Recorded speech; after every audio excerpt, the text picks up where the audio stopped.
For the first time, welcome. If you've been here for half the episodes, that means you've seen 7 of them. This is our 14th episode of Rainbow Table. I am your host, Deb Pierce, and it is an honor and pleasure to be here, particularly today, which is very timely because not 48 hours ago, actually 48 hours ago for sure, there was a lot of information coming out into the 2S LGBTQI world, okay? So not only was Monday IDAHOBIT, what does that stand for? What are the cool kids using that acronym for? I'll let you know. And the Purge report, Emerging from the Purge, came out. So we're going to talk to you. We're going to educate you and entertain you with a few guests today. And you're going to know in 30 minutes what IDAHOBIT stands for, what the Purge is all about, and how you can help. Are you ready? Okay. If you haven't joined our Facebook group, please go ahead and do so. It's called Rainbow Table. You can find it and you can watch these episodes here and you can chat with other 2S LGBTQI seniors. And bonjour, Arsène, thank you. You can chat with other 2S LGBTQI seniors, especially as we're kind of still locked down longer than we thought, longer than my hair thought, that's for sure. Okay, so I've done some of the housekeeping. Today's topic is IDAHOBIT and the Purge. Our first guest comes from Ottawa today, Michelle Douglas. Michelle is a veteran, a survivor of Canada's LGBT Purge, there's that word again, and an activist in the movement to seek legal equality for 2S LGBTQI community members over the past 30 years. The bio is beautiful and extensive. She is accomplished, she's a fighter, and she's here with us on Rainbow Table today. Michelle Douglas.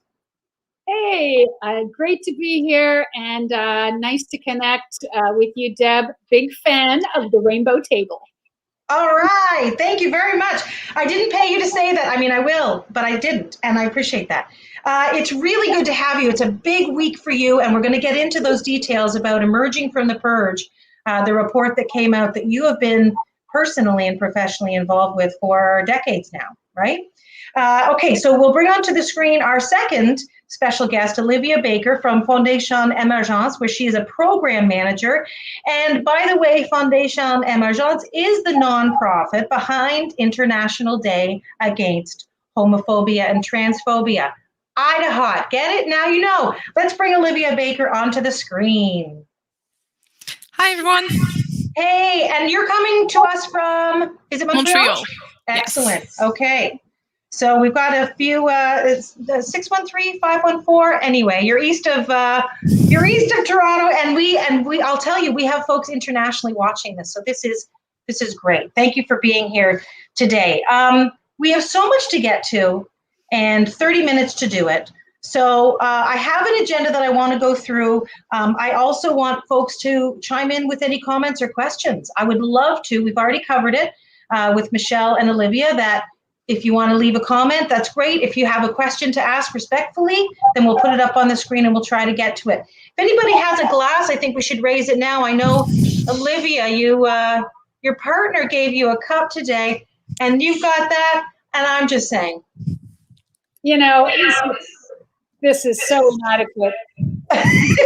We didn't give you nearly enough time. Listen, you can't do everything, okay, Michelle? This is a big week. Okay, and so the LGBT Purge, you released Emerging from the Purge this week. Now, this has been going on personally for you. You've taken it on professionally. You know your story more than I do. Of course, I've done all the research, and if there was a test, I'd pass. But how do you want to introduce the Purge and then Emerging from the Purge, and how you worked with Olivia and Fondation Emergence with the GAL, of course, Helen and a few of the folks here at a GAL. Can you talk to us about how that started, where it's come to today, please? Sure, I'll cover about 30 years in a kind of a very short time frame. So I served in the Canadian Armed Forces back in the late 1980s. I was so proud to be in the Canadian Armed Forces. I was really motivated by the idea of peacekeeping and service to others. So I joined. I also fell in love for the first time in my life while I was in the military. She was pretty amazing, I should say. However, I was very quickly, informed of the fact that the military had a very discriminatory policy against, then we were referred to as kind of homosexuals or LGBT people. And ultimately, after having a really service record in the military, I was fired in 1989 as being not advantageously employable due to homosexuality. Okay, so that's on my service records today, not advantageously employable due to homosexuality. So it activated me. I launched a lawsuit 1992 that was resolved in the Federal Court of Canada, and Canada formally ended the ban that they had, or the discriminatory policy.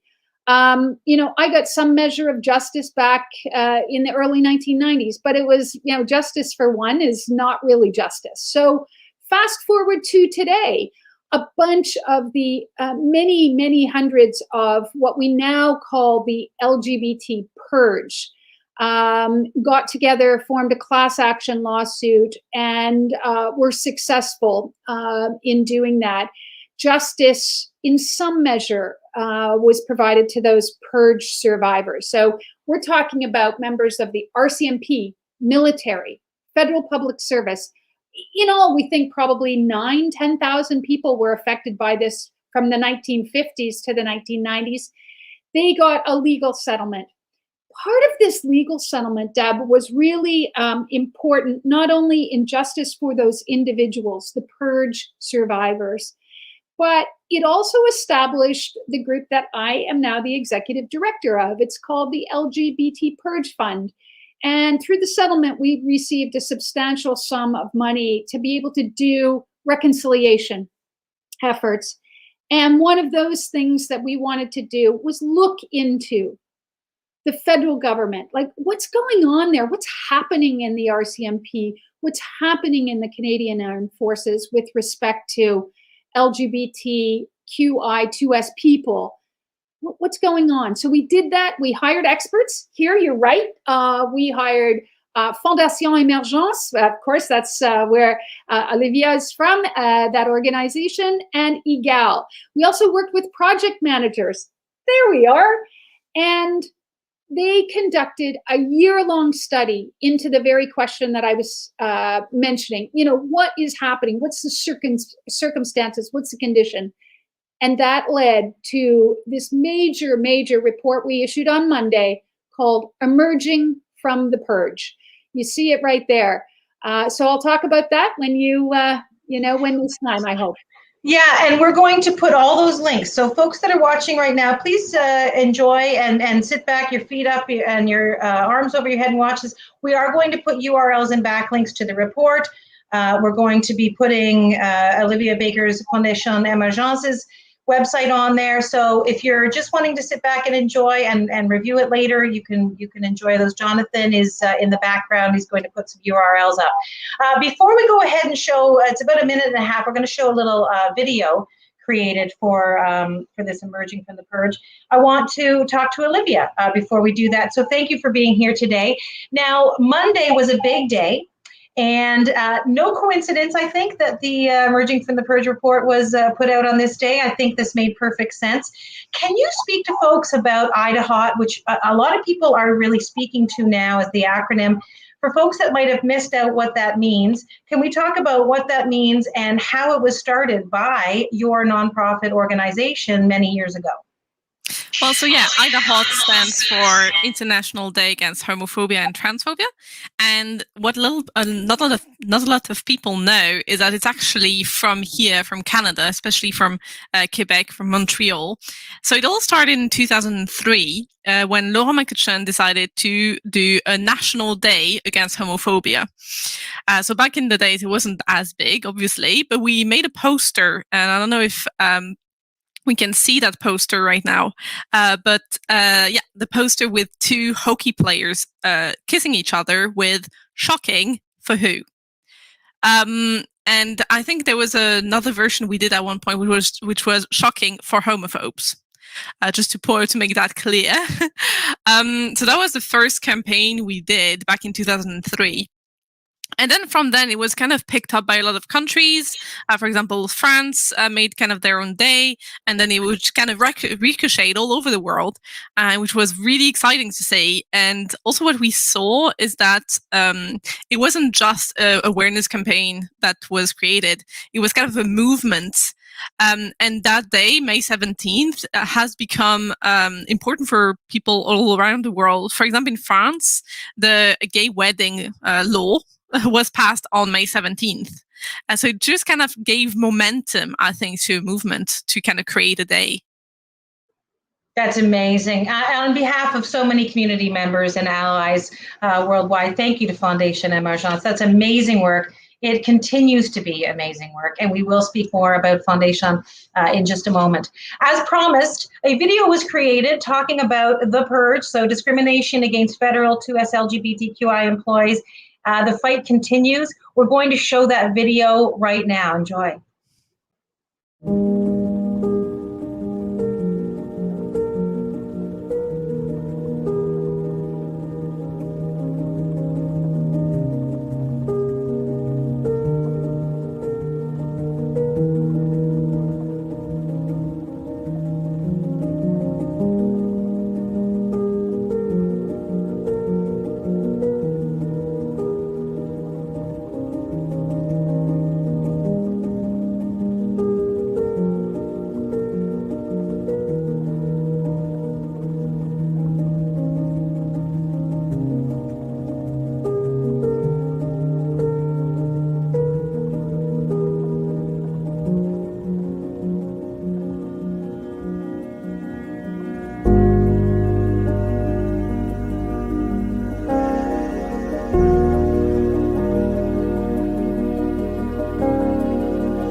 That's a great video, and we will put the credits underneath for the filmmaker there. Thank you very much. Okay, and so much to think about, and I know some folks are going to be in the 55 and up because of Rainbow Tables catering to the senior community. There are also some folks that are probably watching this that had no idea the struggles. I have to tell you, for the better part of my career up until about 8 years ago, I was fired from essentially every single job for being queer. Even as I was a non-practicing lesbian at the time. So this does really affect me personally, and I'm glad to be here when these things are changing. However, I've got a 9-year-old who will hopefully sort of never really see any of this stuff, right? So this year's International Day Against Homophobia, Transphobia, and Biphobia is the theme is, for some, showing their colors isn't a choice. Can you speak to me, Olivia, about how Fondation Emergence arrived at that? And I think we have some images from that campaign for this year's IDAHOBIT. Yeah, so this year's campaign is pretty striking. It's a bit violent in nature because it's denouncing violence that are still that LGBTQ plus folks still face today and all around the world. So basically, the idea came from the fact that I think a lot of people, when we talk about gay people, when we talk about LGBTQ plus people, the only thing they think about is pride and what they see on TV about pride, which is a lot of music and colors and, like sparkles and that kind of thing, which is, it's a good thing. But there's a lot of things happening behind that. The reason we need such bright colors is because of all the pain and the suffering that still goes on. It's kind of a resilient thing. And so we wanted to show, like behind those bright colors, there's still suffering. There's still something going on right now. And also, so that was the idea behind the design. And behind the campaign, also like a key element to this campaign is the fact that we talk to violence survivors and around the world. So that we have talked to 9 different people with different identities from different countries, from Cambodia to Burundi to Brazil to here in Quebec. So we talked to a lot of people and heard what they had to say about what they lived. It was very moving, but it was also very inspiring. A message of resilience and strength, really. It really is. And, we have meetings before we go live. Of course, we introduce ourselves to each other. We talk about a strategy, about how I sort of want the flow to go. And there is a video that you have produced that we will also put in the links here. We weren't sure about potentially airing it or maybe putting a trigger warning, but instead we just decided that people, folks can go check it out if they want. We'll put that link in there. Jonathan has let me know that Rose Black has put a comment in here, and I wasn't reading the comments. We have so many comments. I'm in the private chat, but going, do I sound okay? I didn't know this. So Rose Black, let's read this together. Thousands of us who are not federal employees who were fired from our jobs. Your work is a great step. More attention needs to be made to recognition that until the changes to human rights codes, we were easily targeted for firing. That is a true story. I will tell you, people didn't, I was working at a place in my hometown of Peterborough on George Street, not to mention any names. I'm so inclined to mention them. And I thought I was let go for burning piggies in a blanket on the grill. And it was not that, actually, because of that. So thank you, Rose. So Michelle, before you had gone into the military and this horrific, horrendous, unfortunate, homophobic event occurred to you, what had your employment sort of looked like as a younger person? Was there sort of any smatterings of that? Were you sort of out before that? How did that come to be? Because that must have been incredibly shocking for you. Yeah, I've been very aware of kind of what the work world would be like for me as a young person. So I worked at a bowling alley. I worked at a plastics extrusion factory and at a canoe club and a couple retail places. So, I didn't really experience it, but I didn't have a queer identity back then. Right. It was kind of the military. By the way, there are a lot of lesbians in the military. Attention. So, struggling with how I identify wasn't the hardest part of things for me. But what I didn't know was how hard I'd have to work to be hidden. And the consequences were pretty devastating and like lifelong impact stuff here. The military, the RCMP, and the Federal Public Service were cruel.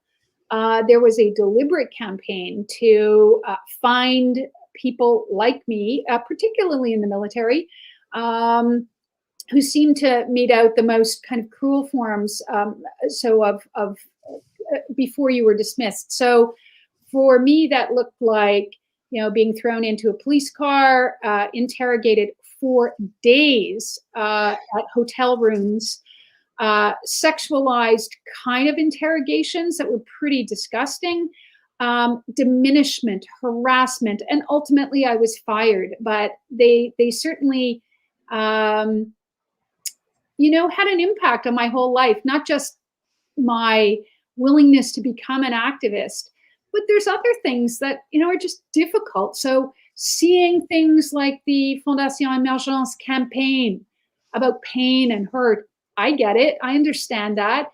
And so my activism really is rooted in a personal experience, but I've been informed by so many other courageous people who didn't have the kind of voice I did. So there's a lot to help share this information with others. I'm glad people are curious about it. Find out more on our website. I'm glad you're posting a link. Yeah, for sure we are. And I don't know how to certainly take away any of that pain and experience, but I can say that activists are created, right? We're not necessarily born. We're sort of created through life experience and just not wanting to roll over and take any of it. It could have been, this week would have been very different in our history had you and a few other folks not chosen to be like, that's not right, and I'm not going to put up with that. We've had Todd Ross as a special guest on Rainbow Table in the past. I think it's really important for us to acknowledge, Michelle, you and Olivia, all the hard work that you do. The stuff that you do within not-for-profits, nonprofits, it's not so that you can be on a half-an-hour show. It's because you know that you want to leave the world a better place than you found it, right? That's and so all the way fast-forwarding to that experience, and this IDAHOBIT in its 19th year, we were trying to do the math yesterday, how 2003 and 2021 became 19 years, but we figured that math out. Interesting, the government has issued a statement, right? So, and the minister, she was actually on a whole bunch of different panels that day. So how does it feel now to both of you? And I'll ask Michelle to answer first. How does it feel to have the government now acknowledging missteps, acknowledging wanting to do better? And then we'll talk about the 23 recommendations that you have to solidify how that can happen. Yeah, I think that the most important kind of recognition was issued through the apology by Prime Minister Justin Trudeau in 2017. So there's that. But seeing, on Monday, Minister Chagger and Minister Harjit Sajjan, who is the defense minister, himself under a lot of pressure these days, they issued acknowledging statements. And they were relatively positive. It was a good sign to hear their acknowledgement of the report, their respect for it, and their commitment to take action on the recommendations. I will flag here, because I think it's important, the RCMP does not fare very well in this report conducted by our experts, the experts.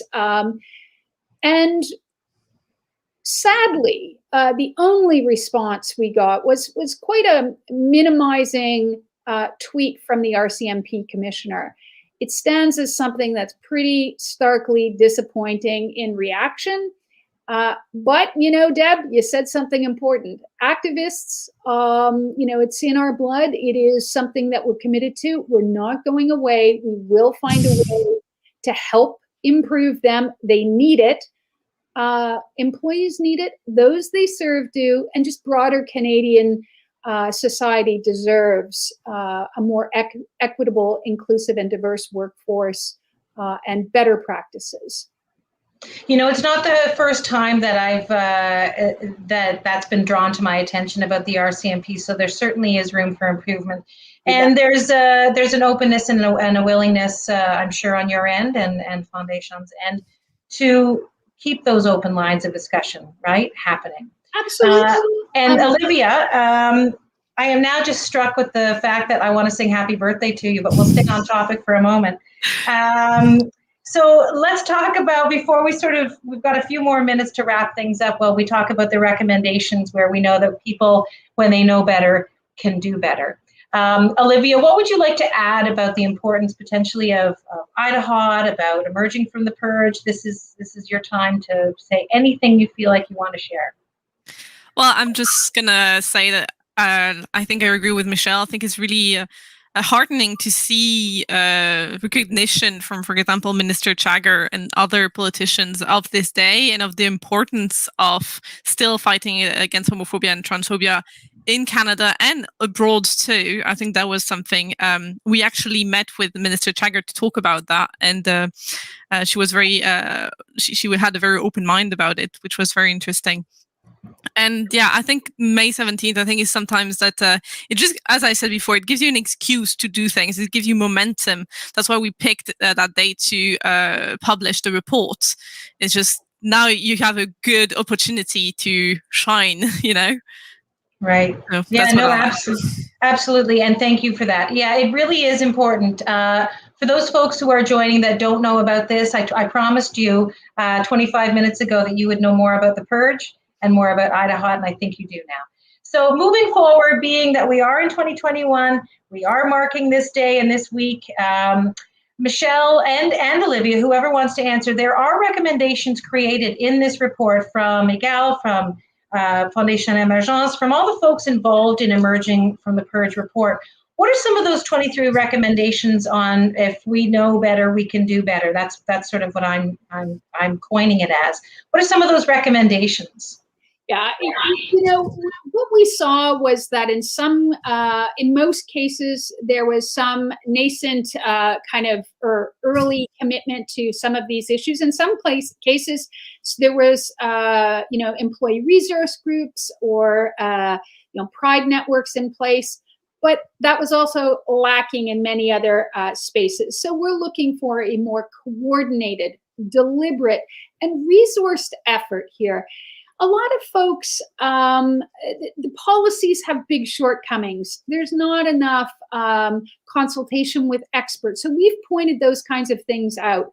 We've also said, you've got to resource some of these organizations that are, have emerged kind of from the grassroots within these workplaces and are actually doing quite good work, kind of employee resource groups that support this.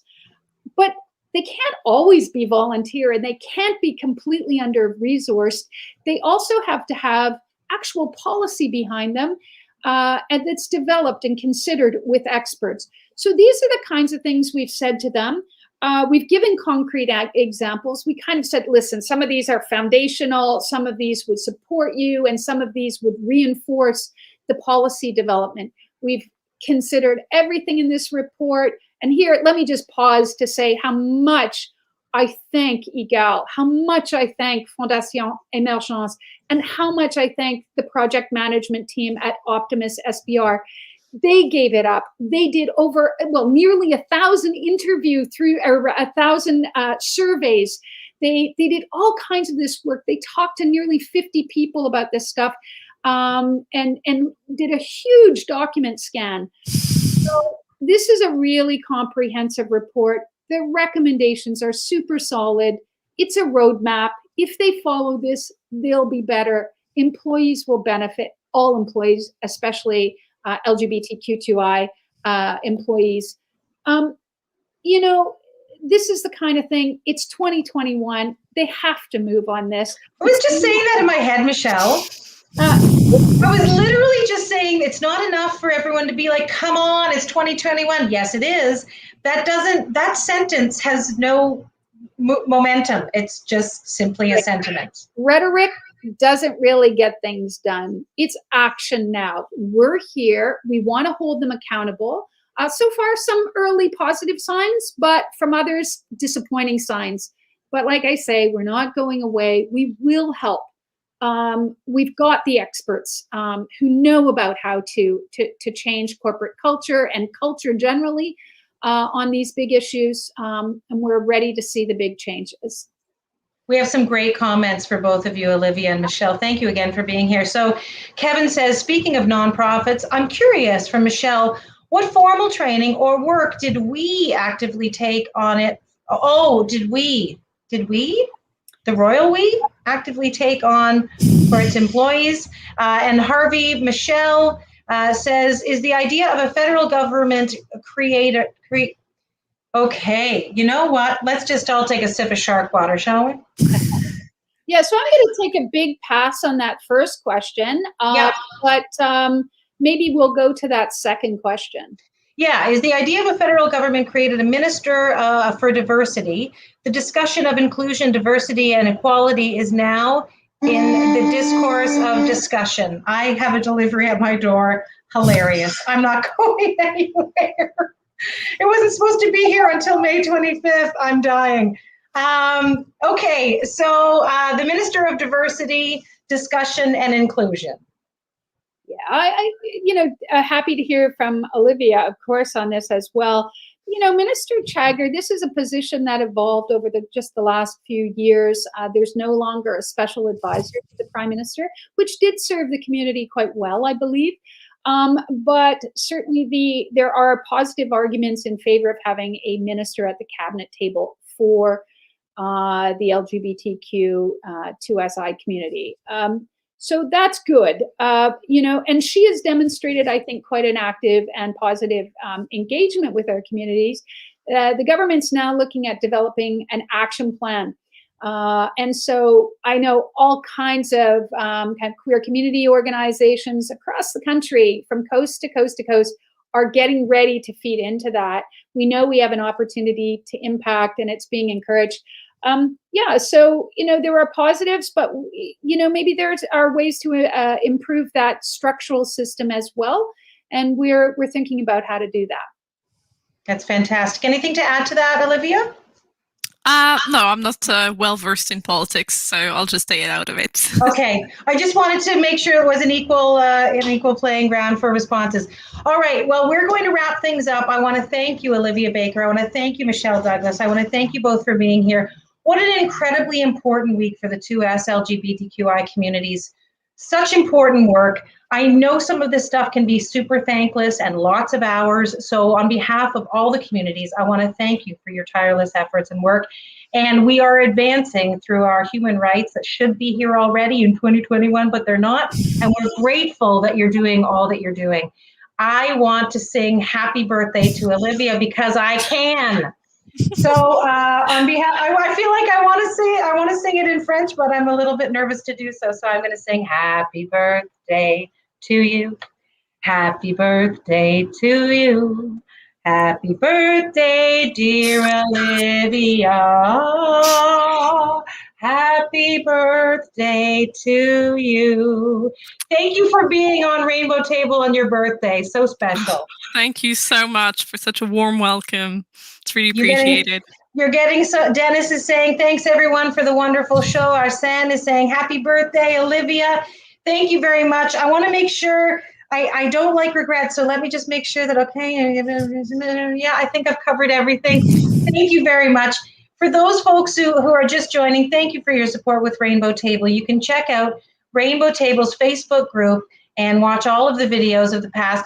Jonathan is going to be putting up all those URLs. If you want to read the report, if you want to see the open letter, if you want to see the correspondence, if you want to see some images back in 2003 where Fondation Emergence with Laurent in a very super dapper suit, there we go.